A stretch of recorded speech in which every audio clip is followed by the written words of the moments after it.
السلام عليكم ورحمة الله وبركاته صاحبتنا الغالية سو دوادا maanta waxaan rabnaa inaan isla eegno saliid cadayda dhakhtar bay ugu horeyn oo saliid cadayda khabiir ku takhasustay ama dhakhtar caafimaad maahi laakiin waxaan jeclaystay inaan bulshadeeda Soomaaliyeed aan xaqiiqda jirta ee saliid cadayda waxaa laga helaa si guryaha Soomaalida ama guryaha adduunka oo dhan ama waxa ugu badan Soomaalida waxay ku karsadaan cunnada had iyo jeer maalin walba cunnada cunno waxaa ku jiro saliid cadayda waxaa laga sameeyaa saliid cadayda ayaa ka hadli doona dhibaatooyinka caafimaad ee leedahay saliid cadayda ayaa ka hadli doona iyo maadooyinka halista ay ku jiro saliid cadayda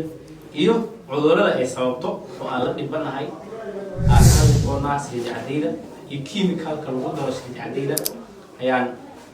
muuqaalkan ku faahfaahin doonaa ama ku sharaxi doonaa ama idin ku tusi doonaa soo dhawaada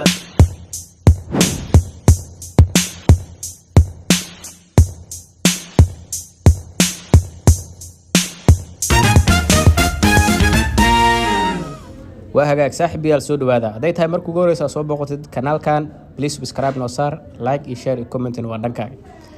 ugu horeynta aan ku bilownay maxaa laga sameeyaa ma geedo noocee ayaa laga sameeyaa saliid cadayda maalin walba cunnada ku darsano ee naqaribtay saliid cadayda waxa ugu badan ee laga sameeyo waa dhowr geed ama dhowr nooc oo geedaha oo ka mid yahay saliidda geedka loo yaqaan saytuunka mirihiisa geedka loo yaqaan lawska mirihiisa geedka loo yaqaan Allahu musta'an sunflower-ka ama gabaldayaha mirihiisa iyo waliba saybinka iyo waliba geedka kale oo loo yaqaan kanoolaha ilaa ay shantaasi geed ayaa ugu muhiimsan ee saliid cadayda laga sameeyaa ama lixdaasi geed ayaa ugu muhiimsan oo saliid cadayda laga sameeyaa haddaba maxay yihiin kiimikooyinka halista ama khatarta ka dhigaya saliid cadayda guud ahaanba sunta u bedelaya maxay yihiin kiimikada ugu caansan waxaa la lahaa higsayn ayaa la lahaa kiimikada ugu caansan waxaa la lahaa ee lagu daro saliid cadayda ugu badan higsayn sidoo kale waxaa ku jiro omega 3 iyo omega 6 saliid cadayda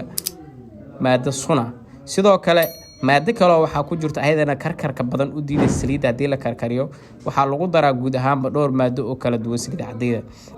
maadooyinkaasi waxaa kamid ah maado u diidaysa saliidda hadii saaid loo karkariyo sun u bedelaysa ayaa jirto waxaa kale oo ku jira maado urta ka bixinaysa saliidda tusaale ahaan saliidda looska ur gaaray leedahay saliidda saytuunka ur gaaray leedahay kanoolaha iyo saliidaha dhammaan lixdooda waxay leeyihiin mid walba ur gaar in color gaaray leedahay haddaba ayadoo chemical la adeegsanaya waxaa laga saaraa kalarada faraha badan ayadoo laga dhigo one color haddana waxaa laga saara urta kala duwan ee saliidaha naturalka ay lahaayeen waxaa lagu daraa kiimiko ayadana ka dhigayso hal ur u yeelaysa ama bilaa ur ka dhigaysa ama bilaa riix ka dhigayso bilaa udug ka dhigayso ayaa lagu daraa saliid cadayda haddaba maxay yihiin haddana cudurrada halista ay sababto saliid cadayda waxa maadaama ay ku jiraan higsayn iyo omega 6 ay ku badan yihiin waxay sababtaa cudurrada wadnaha ayay sababtaa sidoo kale waxaa kamid ah infectionka waxa la yiraahdo ayaa kamid ah saliid cadayda cudurrada ay sababto waxay kaloo sababtaa saliid cadayda cayilka faraha badan oo qofka hadduu cayilo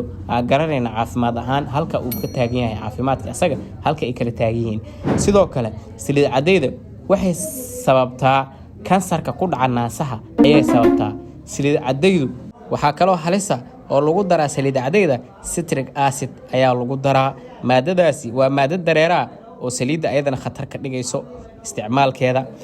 haddaba maadaama aan ogaanay dhibaatooyinka ama halista ay leedahay saliid cadayda ma laga yaabaa inaan dib u sii isticmaalno oo guryaha ku sii haysano waxaa jiro saliido kale oo kiimika lahayn oo sidooda lagu soo saaray oo aan soo saara karno guud ahaan dalkeena ama dalagyada dalka ka baxa sida lawska iyo sisinta waxaanu ka soo saara karnaa saliido nadiifa oo aan lahayn wax kiimika ah haddaba maadaama ay tahay saliid cadaydu geedihii aan naqaani ama saliidda laga soo saari jiray sida looskii gabaldayaha waxaa halista ka dhigaya waxay tahay kiimikalka fara badan ee lagu daro oo midna urta ka saarta midna kalarka ka saarta mid dhicitaanka u diida intaasoo dhanba lagu daro ayaa ka dhigayo saliid cadayda mid halisa haddaba aan ka digtoonaano saliid cadayda inaan dib u isticmaalno waayo ma fiicna saliid cadaydu caafimaadku ma wanaagsana wax kastoo caafimaadka aan u wanaagsanayna ma wanaagsana in lagu dhaqmo ama la isticmaalo